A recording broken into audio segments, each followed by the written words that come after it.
março vamos estar viajando por praticamente todas as regiões, mas nada mais adequado, nada mais natural do que se iniciarmos esse ciclo de conferências ouvindo o grande responsável pelas reais e mais profundas transformações estruturais que o Brasil viveu nas últimas décadas. Portanto, eu tenho a honra enorme, ao lado do líder da bancada na Câmara, deputado Carlos Sampaio, que saúdo e através dele cumprimento a todos que nos visitam, ao lado dos nossos companheiros parlamentares, e aqui algumas dezenas de parlamentares vêm recebê-los, ao lado dos nossos prefeitos, dos nossos militantes, das mulheres do PSDB, da juventude do PSDB. O que eu posso dizer, mais uma vez, bem-vindo em Terras Mineiras, presidente Fernando Henrique, e todos nós somos devedores de Vossa Excelência. Com a palavra, o maior presidente que o Brasil teve nas últimas décadas.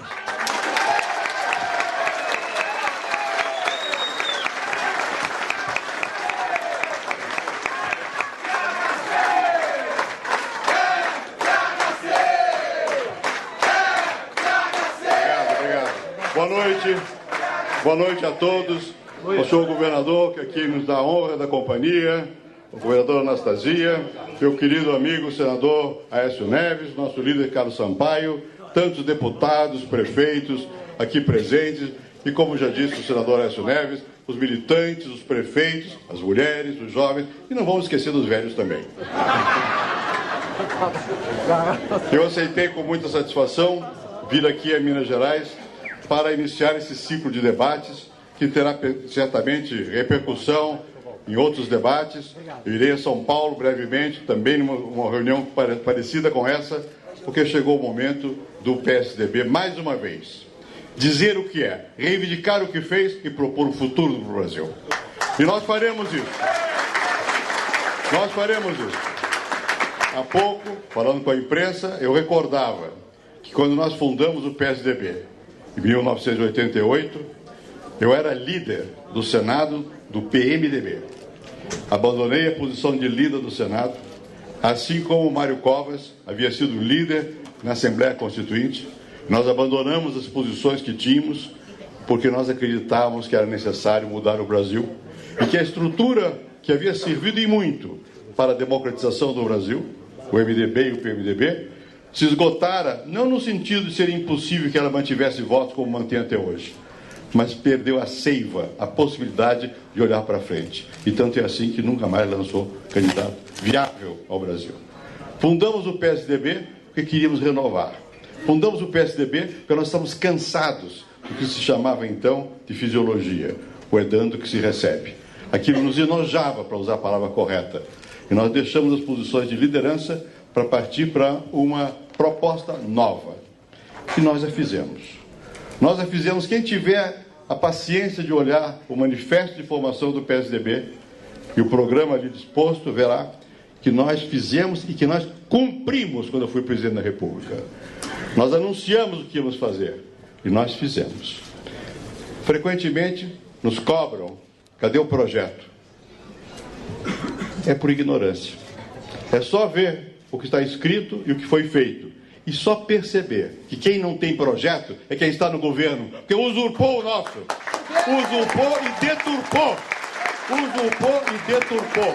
Não foi capaz de ter a grandeza de reconhecer que haviam se equivocado e que estavam fazendo uma autocrítica e mudando de rumo. Fingiram que não era nada disso. E seguiram uma série de políticas que nós havíamos implantado. Bom para o Brasil. Mantiveram a estabilidade, ponto para o Brasil. Deram um avanço muito grande nas políticas sociais, que nós havíamos iniciado, bom para o Brasil. Mas, com o tempo, tudo isso foi se desgastando. E, nesse momento, nós temos que enfrentar uma nova realidade. Essa nova realidade começou a se desenhar depois de um momento de boom, de auge, em que o governo do presidente Lula muito se beneficiou, e todos nós também, foi bom para o Brasil. Começou a se desenhar a partir da crise que atingiu o sistema financeiro mundial, global, nos anos 2007, 2008, que perdura.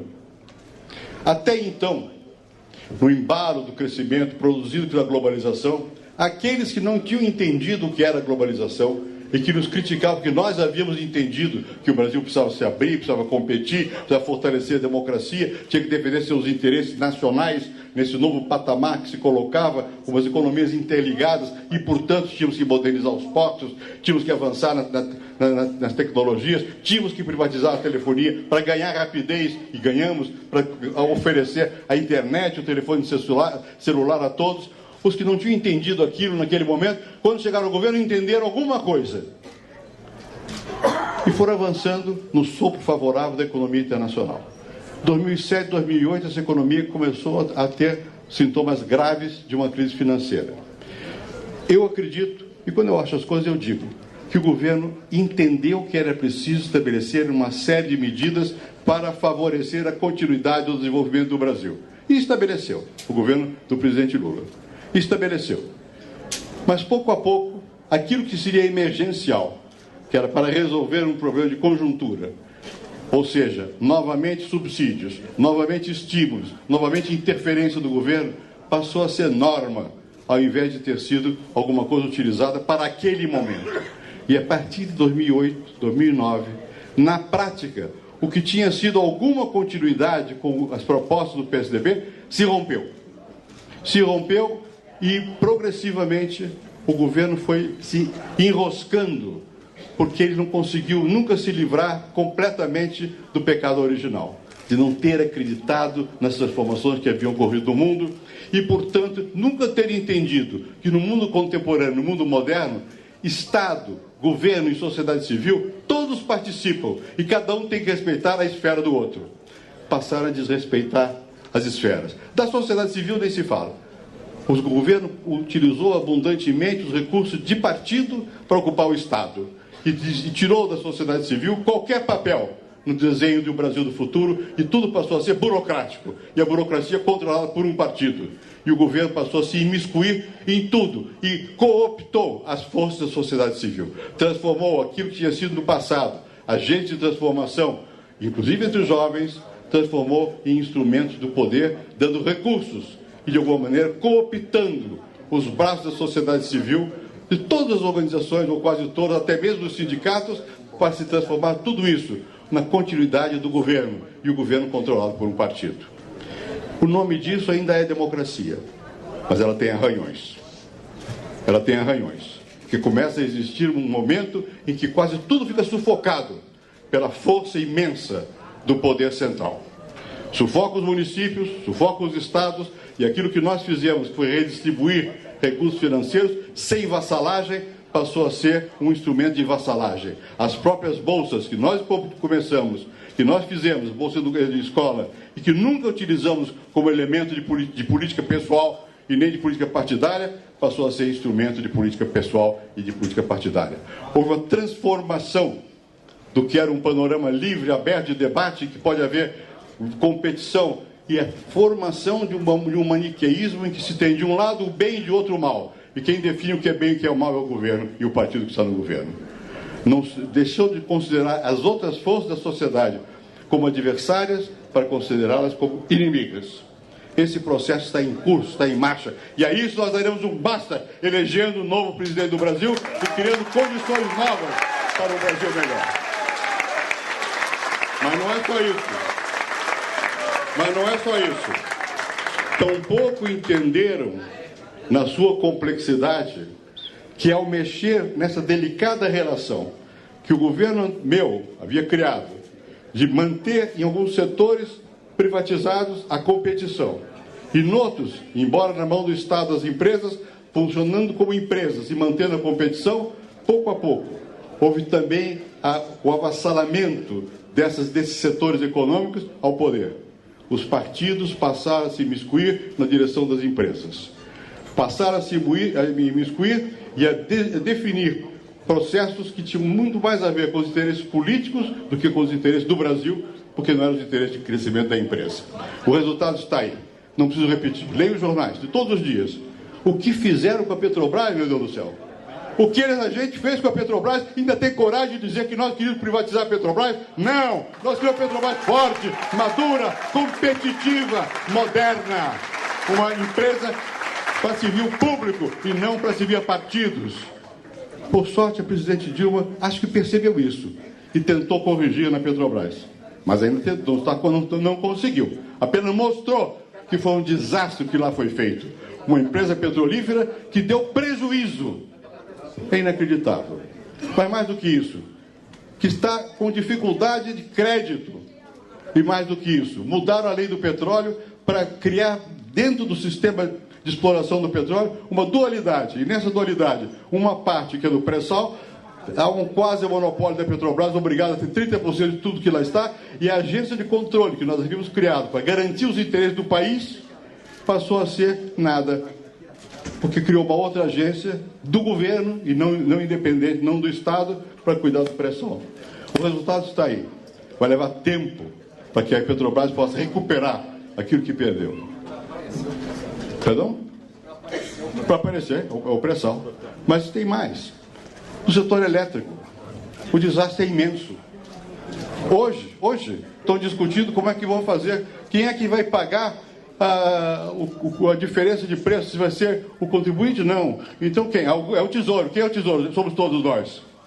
O Tesouro é o povo quem vai pagar. Dá com uma mão, tira com a outra. E pior, descapitaliza as empresas. Deixa as empresas sem condições de prosperar. Então, criaram uma espécie de enguiçaram o país. O Brasil é um carro poderoso que está enguiçado. Está enguiçado por erros, incompetência, má gestão e, principalmente, participação indevida de interesses particulares e políticos na gestão das empresas. Esse é o panorama que aí está. Esse panorama terá consequências. Infelizmente, não são boas para o Brasil. Mas eles requerem força nova, requerem, outra vez, gente que, ao falar de uma gestão moderna, seja capaz de fazê-la e não de entregar a gestão a cabos eleitorais incompetentes. Isso tem que ser denunciado e nós temos que avançar nessa direção. Recuperar, aí sim, o que é o interesse nacional. Nós é que somos nacionalistas. Nós é que temos de entender o que é a nação nos dias de hoje e não nos de ontem. Uma nação moderna, forte e vigorosa e não uma nação submetida a burocracias e interesses partidários. Temos que avançar nessa direção. Mas há mais. O mundo hoje começa a desenhar uma pós-crise. E essa pós-crise, que não está clara ainda, mas começa a desenhar, e começa a desenhar como, em geral, se sai de grandes crises. Só se sai das grandes crises quando se abrem novos caminhos de investimento, nova esperança, nova possibilidade de mobilização de recursos humanos, de capitais, de resultados e, no final, de bem-estar social. E essa invenção tecnológica está advindo dos Estados Unidos, mais uma vez. É só prestar atenção no que está acontecendo com o setor energético lá. O shale gas, o petróleo. Em poucos anos mais, os Estados Unidos vão ser de novo uma potência energética. E nós jogamos fora o etanol do Brasil. Nós jogamos fora o etanol. Nós desorganizamos a produção do etanol e nós importamos hoje etanol dos Estados Unidos. E nós não nos preparamos para essa nova etapa que vem vindo aí pela frente. Mas tem mais. Se anuncia uma enorme safra para o Brasil do ano que vem. E é provável que exista essa enorme safra. Mas se anuncia também que vai ser muito difícil escoar a safra. E por quê? Porque não temos estradas, não temos portos, não tivemos competência para avançar nesse setor. Paralisaram tudo que nós havíamos começado.